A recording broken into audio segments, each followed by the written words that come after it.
This is TradeFlow News, bringing you relevant news and insights from around the world. TradeFlow News, enabling trade for SMEs and economies worldwide.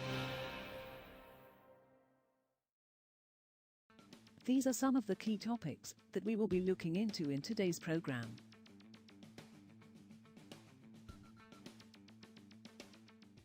First, let's take a look at the overnight headlines which are impacting the commodity markets. Oil prices were mixed on Tuesday after China posted its weakest economic growth in nearly half a century, while its late 2022 U-turn in COVID policy still supported hopes of recovery in the country's fuel demand this year. Brent crude futures had risen 16 cents, or 0.2%, to $84.62 by 0414 GMT, recouping some of the 1% loss of the previous session. U.S. West Texas Intermediate, WTI, crude futures slid 60 cents, or 0.8%, to $79.26 from Friday's close. There was no settlement on Monday due to the United States having a holiday for Martin Luther King Day. European traders are rushing to fill tanks with Russian diesel as the clock runs down on a February 5 European ban expected to tighten supplies, redraw global shipping routes and increase price volatility. The ban is likely to create a diesel supply shortfall that Europe hopes to fill with Chinese fuel, some of which will be produced from Russian crude.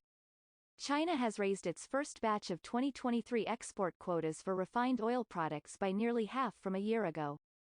Moving on to the top news in the energy sector. China's oil refinery throughput in 2022 fell 3.4% from a year earlier, its first annual decline since 2001, as China's rigid COVID-19 controls took a toll on the economy and fuel consumption. Refiners processed 675.9 million tons of crude oil last year. Data from the National Bureau of Statistics, NBS, showed on Tuesday, or about 13.5 million barrels per day, BPD. In 2001, processing slipped 0.3% from the prior year, NBS records showed. Crude throughput in December rose 2.5% from the same month a year earlier to 59.88 million tons, the NBS reported, or 14.1 million barrels of oil per day, the second highest amount of 2022 on a daily basis as refiners ramped up production to use up fuel export quotas. Big oil firms came under pressure at the start of the World Economic Forum, WEF, from activists who accused them of hijacking the climate debate, while a Greta Thunberg-sponsored cease and desist campaign gained support on social media. Major energy firms including BP, Chevron and Saudi Aramco are among the 1,500 business leaders gathering for the annual meeting in the Swiss resort of Davos, where global threats including climate change are on the agenda. "We are demanding concrete and real climate action," said Nicholas Segrist, the 26-year-old organizer of the protest who also heads the Young Socialists Party in Switzerland. Next, we have the top news in metal markets. China's December steel output rose 4.5% from the prior month, official data showed on Tuesday, as demand for the material used in construction increased following stepped-up government support for the property sector. China, the world's largest steel maker, produced 77.89 million tons last month, according to data from the National Bureau of Statistics, up from 74.54 million tons in November. Production, however, was down 9.8% from a year earlier. Output for 2022 was 1.01 billion tons, down 2.1% from last year, the second annual decline. Copper prices fell on Tuesday as a sharp slowdown of economic growth in top metal consumer China reminded traders of the reality of weak physical demand and a global economic downtrend.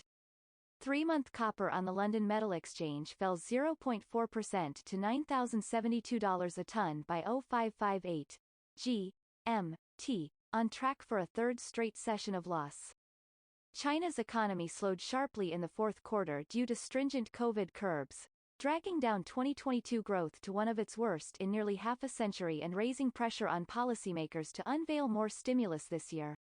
We will now look at the top news in the agricultural. Russian wheat prices in mid-January are down slightly amid increased competition from other exporters and high supply volumes, analysts said on Monday.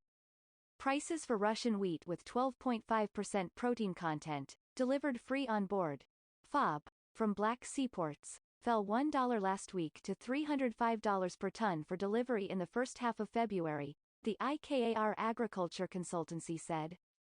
Russian weekly exports dropped to 760,000 tons of grain from 970,000 a week earlier, Savecon said, citing port data.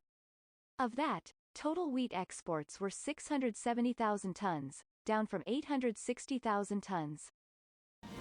That is all for today's news on commodity markets. Stay tuned to TradeFlow News as we continue to provide you with more updates. We also invite you to follow us on Twitter at TradeFlow News, which allows you to watch our program on your mobile device or desktop to receive information from there.